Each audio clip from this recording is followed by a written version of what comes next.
La prueba del infierno. En la órbita del planeta Arcadia 4, la estación espacial Cavarn bullía de actividad. Delegaciones de más de 50 especies se reunían para uno de los eventos más esperados del ciclo galáctico, el Desafío Letal, un torneo ancestral donde solo los más aptos sobrevivían a entornos imposibles. En los pasillos metálicos y relucientes, guerreros blindados, científicos, observadores y comerciantes se agrupaban alrededor de los monitores gigantes que mostraban imágenes de mundos devastados, atmósferas tóxicas, lluvias de ácido, criaturas colosales. Este año será distinto, dijo un oficial Sarkot, con placas óseas cubriéndole la mandíbula. Han incluido un planeta de categoría roja desconocida. Eartia 7. Un Deathworld recién registrado, respondió un TH Rulan, revisando datos en una tableta translúcida. Gravedad alta, atmósfera inestable, depredadores activos las 24 horas, perfecta. Pero nadie sabía la verdad. Eartia 7 no era un planeta nuevo. Era una réplica, una simulación ambiental creada a partir de datos reales de un mundo remoto, la Tierra. En el hangar 9, los representantes humanos descendieron de una nave sencilla, sin escudos ostentosos ni insignias intimidantes.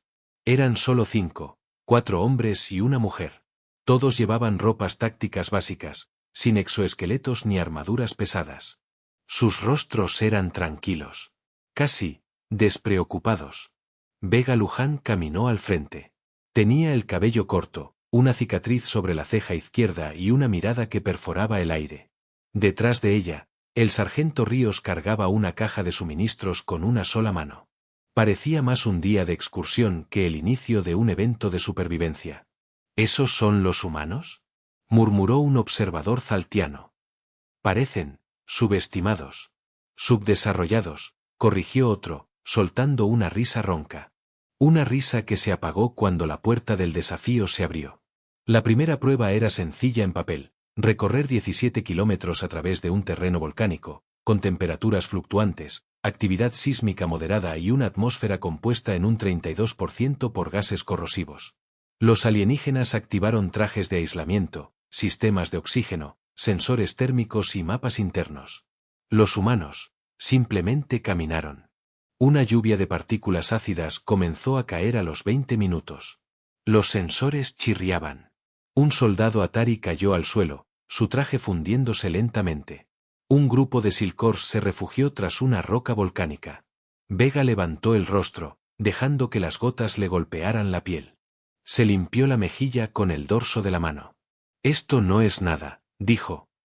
¿Recuerda el verano en Veracruz, Ríos? Más húmedo allá, y con más mosquitos. Y siguieron avanzando. 3 horas después, cruzaron la meta. Eran los primeros. Ni una herida. Ni una quemadura. Solo sonrisas sudadas y respiraciones calmadas. El supervisor del evento, un anciano tetraquiano con múltiples ojos, observó incrédulo los datos. Imposible. Las temperaturas superaron los 90 grados. La lluvia debería haber derretido sus tejidos blandos. El aire los debió haber asfixiado. Se adaptaron, dijo el Dr. Ellis, una xenobióloga que observaba a los humanos desde el laboratorio orbital. O peor, ya estaban adaptados. Cuando llegaron los demás equipos, 1 de cada 3 no lo logró. Quemaduras, colapsos respiratorios, deshidratación letal. Los supervivientes miraban a los humanos con una mezcla de odio y miedo. Vega los observó. Había sangre seca en su cuello, cortes menores en los brazos, y una calma aterradora en su rostro. ¿Esto era la prueba?, preguntó con tono sereno. Pensé que se pondría difícil. Esa noche, en la sala de descanso, los alienígenas hablaban en susurros. Algunos decían que los humanos eran una especie alterada genéticamente. Otros afirmaban que eran inmunes al dolor. Uno juró haber visto cómo Vega tocaba la roca ardiente con las manos desnudas. Nadie rió esa vez. Los humanos comían tranquilos. Pan seco. Carne enlatada. Uno de ellos asaba algo en una piedra caliente. ¿Qué cocinas, Manuel?, preguntó Vega. Lagarto. Creo que se parece a uno que probé en México. Los demás siguieron comiendo. En la sala del consejo, una alarma silenciosa se encendió. El protocolo de análisis de especies fue reactivado. Un nuevo informe debía ser redactado. Nombre: humanos. Origen: Tierra. Clasificación provisional: especie de mundo de la muerte extrema. Nivel de amenaza potencial: pendiente de evaluación. Y en letras rojas, al pie del informe: revisar categoría: posible amenaza universal. No son humanos. Son otra cosa. La mañana siguiente, mientras la mayoría de los equipos alienígenas aún se recuperaban de la prueba volcánica, los humanos ya estaban listos para la siguiente fase. Vega afilaba un cuchillo improvisado con una roca negra, mientras Manuel limpiaba un recipiente de metal. Ninguno mostraba señales de agotamiento. Los monitores del centro de mando mostraban estadísticas médicas. Ritmo cardíaco, niveles de hidratación, oxigenación. Los humanos estaban estables. Demasiado estables. Esto no tiene sentido, murmuró la doctora Elise mientras analizaba los resultados. Según estas lecturas, su sistema inmunológico se adaptó al entorno hostil en menos de 3 minutos. No hay precedentes. El comandante del evento, el almirante Borak, se acercó a la mesa de observación. ¿Qué quieres decir? Quiero decir que, biológicamente, no deberían estar vivos. Ninguna especie que no haya evolucionado en un The Outworld puede sobrevivir así. ¿Y si lo hicieron? Elise se detuvo. Miró la pantalla. Activó una proyección holográfica. Esto es lo que sabemos sobre su planeta de origen, Tierra. Gravedad 1,0, sí. Pero expuestos a tormentas eléctricas constantes, virus mutantes, depredadores de múltiples continentes. Han domesticado al fuego, a los metales, incluso a la genética. Y no para adaptarse, sino para dominar. ¿Y por qué no lo sabíamos? Porque la Tierra fue considerada irrelevante por siglos. Un planeta periférico. Abandonado por nuestras ondas de exploración. No hay embajadas allí. Nadie regresó para comprobarlo. En la zona de descanso, mientras otros equipos ajustaban sus exoesqueletos y curaban sus heridas, Vega se acercó a un joven del equipo Tarnkai. Estaba temblando, cubierto de vendas, con una mirada perdida. Toma, dijo ella, extendiéndole una botella metálica. Agua con sales minerales. Te ayudará. Él dudó. ¿Por qué me ayudas? Porque no vinimos a matar. Vinimos a demostrar algo. ¿El qué? Vega sonrió. Pero no respondió. En la sala de estrategia, varios líderes comenzaron a reconsiderar su participación. Algunos incluso hablaron de abandonar el evento. Esto no es una competencia. Es una ejecución lenta, protestó el comandante de los Molta. Esos humanos no sienten miedo. No sienten dolor. ¿Cómo vamos a competir contra eso? Pero los humanos no eran invencibles. Solo diferentes. Solo, entrenados por un mundo que no perdona errores. Esa tarde, comenzó la segunda prueba, un pantano radiactivo. Criaturas semi-inteligentes, gases neurotóxicos, terrenos movedizos. Los primeros en entrar fueron los equipos zaltianos, dotados de visión térmica. Después, los RAC SHUL, con sensores de presión. Por último, los humanos. No llevaban mapas. Ni drones. Solo una cuerda y una linterna. Vega tomó la delantera. A los 40 minutos, los sensores detectaron gritos. Un grupo alienígena había caído en una trampa natural. Raíces vivas atrapaban sus cuerpos, inyectando toxinas. Vega corrió hacia el sonido. Usó su cuchillo oxidado para cortar las raíces. Uno de los alienígenas, un kelitiano, ya estaba inconsciente. Lo cargó sobre los hombros. Lo sacó. Cuando llegó a la zona segura, lo dejó en el suelo, jadeando. ¿Por qué hiciste eso?, preguntó un supervisor. Porque pude hacerlo, dijo Vega. ¿Acaso eso no es lo que prueba quién eres? Mientras tanto, en la sala de inteligencia del Consejo, un grupo secreto comenzó a redactar un informe clasificado. Nombre del documento: Protocolo de Contención Humana. Clasificación: Nivel crítico. Contenido: las habilidades mostradas por los humanos durante el desafío letal sugieren que no son una especie convencional. Su planeta de origen, Tierra, debe ser reevaluado como zona prohibida. La interacción futura con ellos debe ser limitada y controlada. Cualquier provocación podría ser catastrófica. Pero alguien del equipo de inteligencia, un viejo general veterano de 1000 campañas, se limitó a decir: no son monstruos. Son el resultado lógico de una evolución sin piedad. Esa noche, los humanos encendieron una pequeña fogata. Mientras todos los demás se ocultaban en refugios blindados, ellos compartían historias. Historias de sequías, de incendios, de terremotos. Historias reales. Historias humanas. Uno de ellos, Elías, dijo: cuando tenía 15 años, perdí a mi hermana en una tormenta de nieve. Tenía 10. Yo también debería haber muerto. Pero mamá nos había enseñado cómo cavar un refugio en el hielo con nuestras manos. Los alienígenas que escuchaban desde la distancia no entendían. No sabían si era una historia de terror o de fortaleza. Vega miró el cielo artificial del domo, luego al grupo. No somos héroes. Solo somos humanos. Y eso, al parecer, es más que suficiente. Historias de horror terrícolas. El comedor común, ubicado en el centro de la estación Kavarn, era una gran bóveda donde los participantes del desafío letal compartían alimentos, silencio y miradas cargadas de tensión. Los humanos estaban sentados en una esquina. Comían con calma, sin levantar la voz, como si el día no hubiera incluido una caminata por un pantano radiactivo ni el rescate de 3 especies alienígenas que casi mueren asfixiadas. Vega rompió la costra de pan sobre su plato. Su rostro estaba manchado de barro seco. Un zaltiano la observaba desde una mesa lejana, con una mezcla de miedo y curiosidad.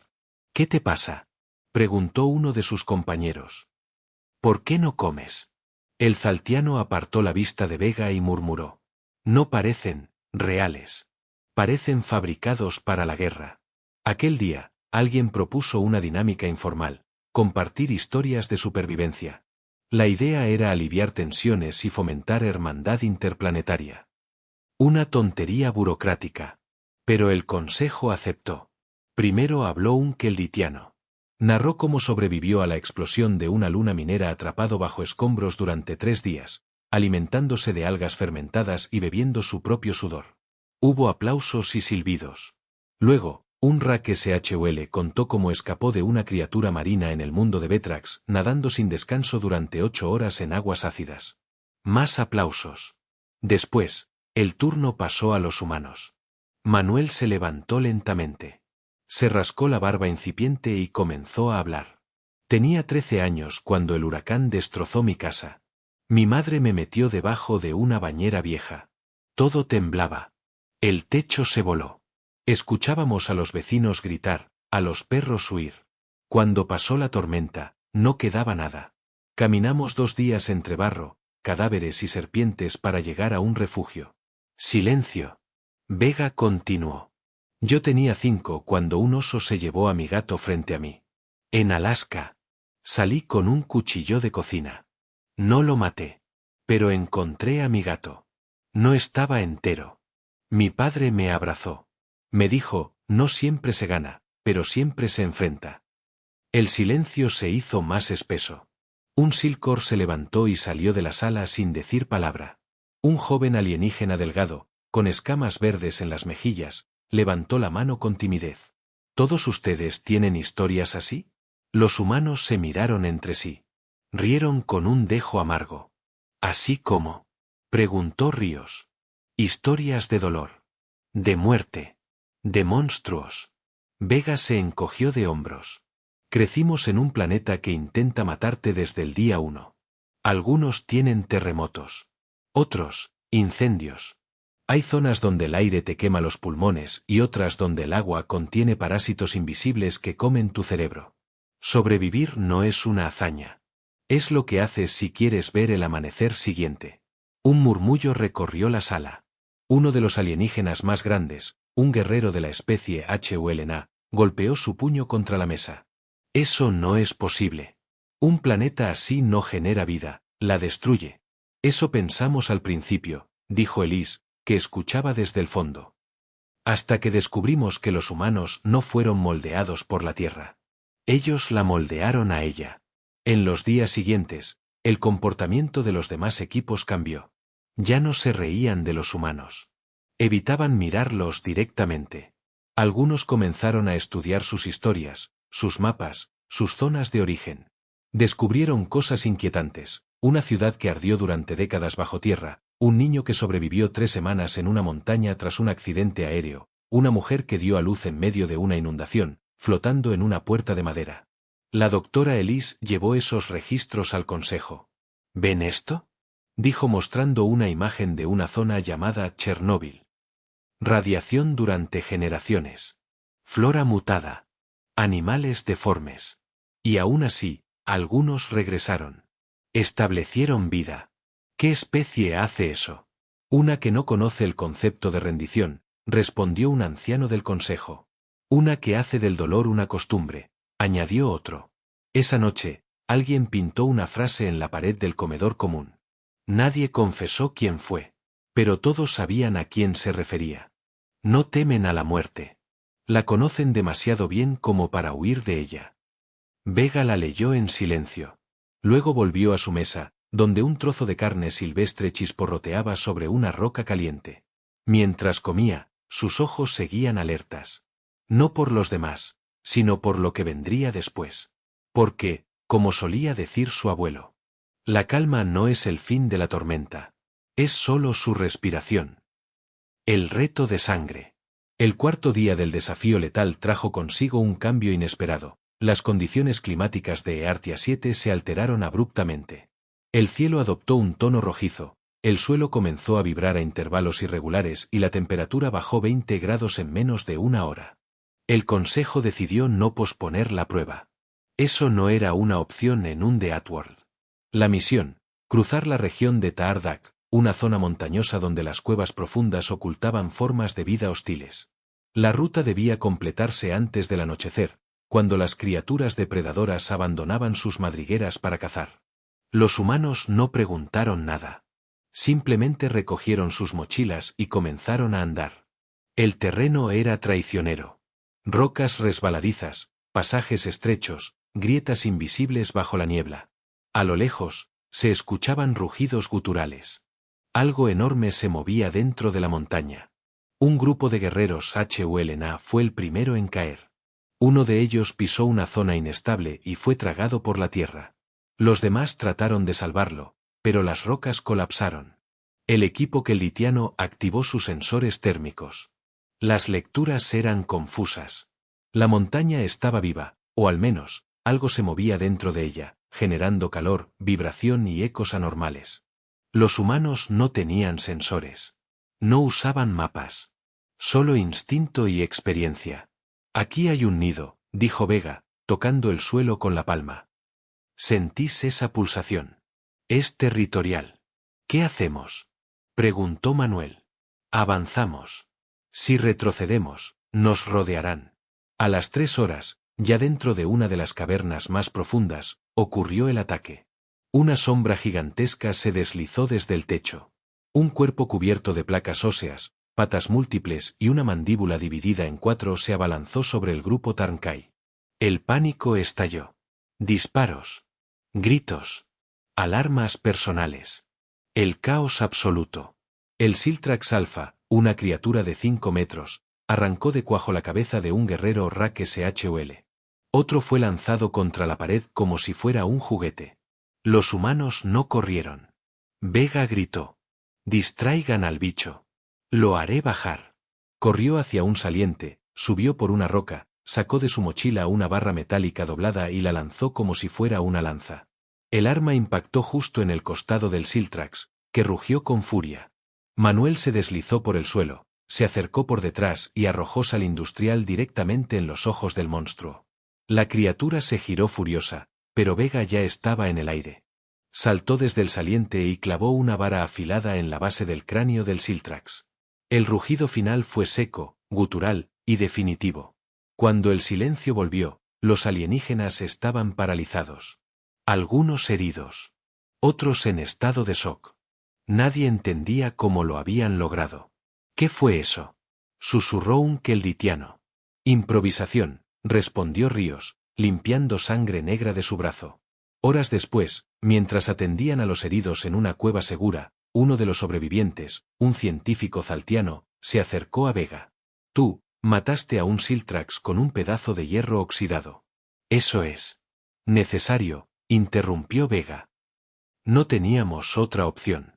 Pero, ¿no sientes culpa? Vega la miró. Su rostro estaba cansado, pero firme.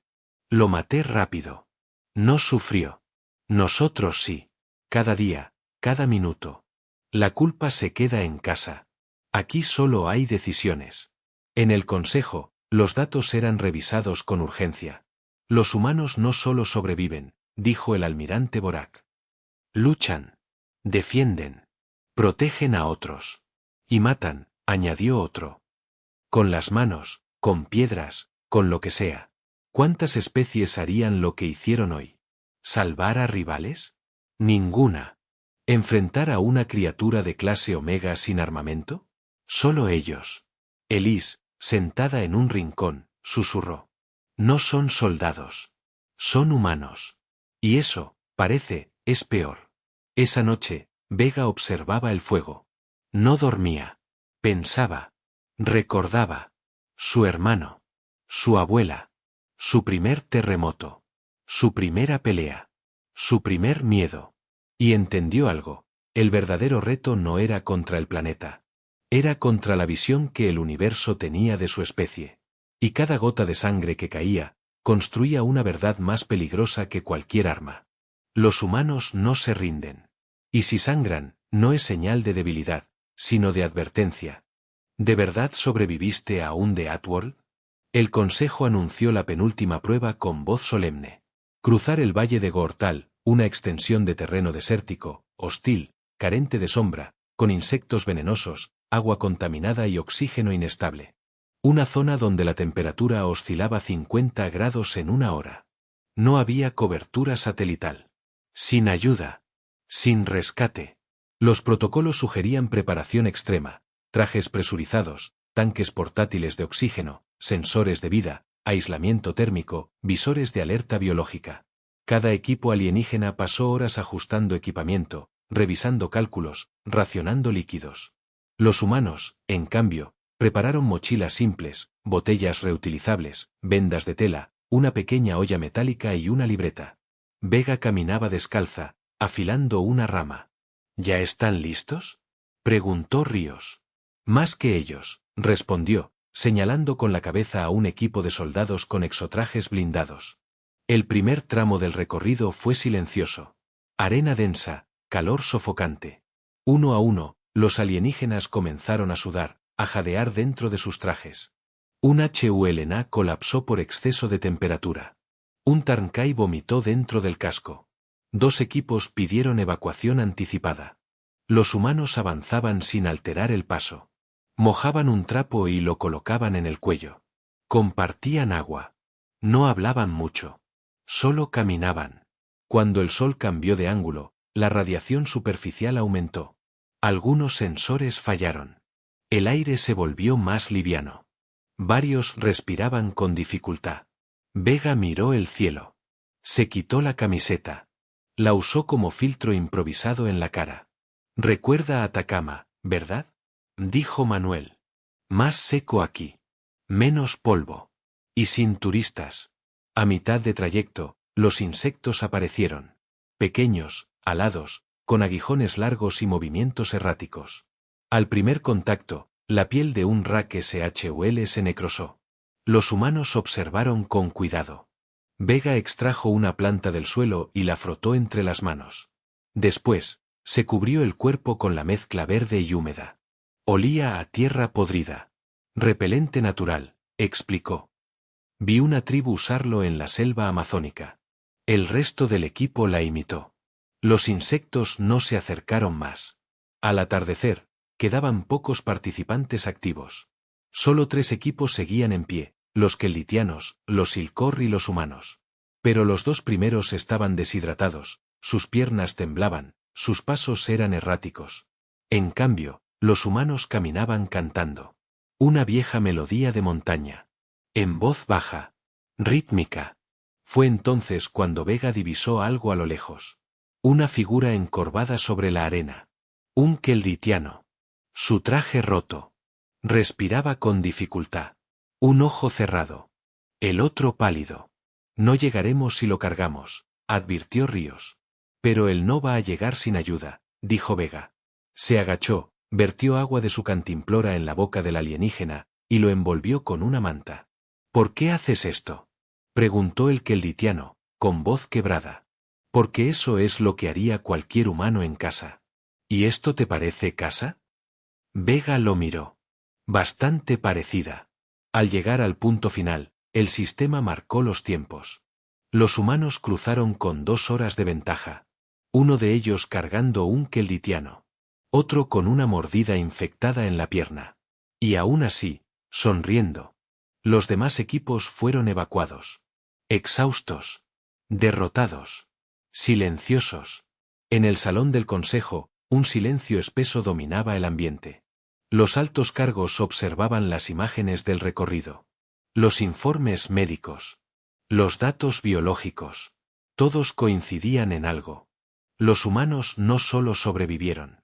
Cuidaron, lideraron, soportaron y vencieron. Uno de los embajadores, un veterano del conflicto de TY-Mor, rompió el silencio. ¿Saben lo que significa esto? Sí, respondió Ellis. Que el universo entero ha usado mal el término de Outworld. ¿Y cómo debería usarse? Como advertencia. No hacia un planeta, sino hacia los que vienen de él. Esa noche, en la zona de descanso, un joven alienígena se acercó a Vega. Antes de todo esto, yo solía burlarme de los humanos. Vega lo miró sin rencor. ¿Y ahora? El joven bajó la cabeza. Ahora, espero que nunca se enfaden con nosotros. Vega no respondió. Se limitó a mirar el horizonte, donde la última luz del día desaparecía tras las dunas. Porque sabía que la última prueba aún no había llegado. Y lo peor de Eartia 7. Todavía estaba por despertar. El consejo redefine el terror. El salón principal de la estación Kavarn estaba en silencio absoluto. Los líderes de las especies participantes, los altos observadores del consejo y los oficiales de inteligencia revisaban las transmisiones de los 6 días del desafío letal. En cada pantalla, en cada ángulo, una figura humana aparecía, avanzando, protegiendo, resistiendo, luchando. La última prueba se había dado por finalizada tras la retirada del 92% de los participantes. Solo quedaban en pie los humanos. Pero lo más inquietante no era que hubieran ganado. Era como lo habían hecho. Sin armamento avanzado. Sin exoesqueletos. Sin estrategias masivas. Solo con voluntad, instinto, y un tipo de coraje que ninguna otra especie había demostrado. El documento final del evento comenzó a redactarse. No como un informe, sino como un protocolo de emergencia galáctico. Clasificación actualizada del planeta Tierra. Zona negra, interacción restringida. Nivel de amenaza de la especie humana. Clase incontrolable, adaptabilidad extrema. Pero aún más alarmante fue la decisión unánime que siguió. No volveremos a desafiar a los humanos en pruebas físicas. No por compasión, sino por respeto y miedo. En la zona de descanso, Vega limpiaba su cuchillo. Manuel preparaba una sopa improvisada. Ríos dormía con una venda sucia en la frente. Uno de los asistentes del consejo se acercó con paso lento. Señorita Vega, el consejo quisiera otorgarles la medalla de honor de la Confederación por su desempeño ejemplar. Vega levantó la vista. No sonrió. No vinimos por medallas. Entonces, ¿por qué vinieron? Ella se quedó en silencio unos segundos. Luego respondió. Para recordarles que aún no conocen el verdadero significado de mundo letal. Horas más tarde, en los pasillos de la estación, algunos alienígenas se apartaban al ver pasar a los humanos. Otros bajaban la mirada. Incluso los oficiales armados evitaban contacto visual. La figura de Vega se había convertido en algo más que una competidora. Era símbolo. Era advertencia. Mientras tanto, en un despacho del consejo, una conversación secreta tenía lugar. ¿Debemos reescribir los manuales de supervivencia? ¿Debemos reescribir todo? ¿Incluyendo el concepto de especie dominante? Ellis respondió sin titubeos. Sí, porque el dominio humano no se basa en armas, sino en lo que son capaces de soportar. Un informe interno circuló entre los altos mandos. Los humanos no deben ser provocados. No deben ser subestimados. no deben ser olvidados. Y si alguna vez la galaxia los obliga a demostrar su verdadero potencial, no quedará nadie para escribir la historia. Días después, cuando los humanos abordaron su nave para regresar a la Tierra, no hubo ceremonia. No hubo desfile. Solo una frase grabada en la compuerta de salida, escrita por un desconocido. Sobrevivimos a mundos letales. Hasta que conocimos a quienes los llaman hogar. Vega la leyó en silencio. Tocó la inscripción con la yema de los dedos. Luego subió a la nave sin mirar atrás. El universo había cambiado. Y todos sabían que, si alguna vez ardía de nuevo, el fuego hablaría en idioma humano.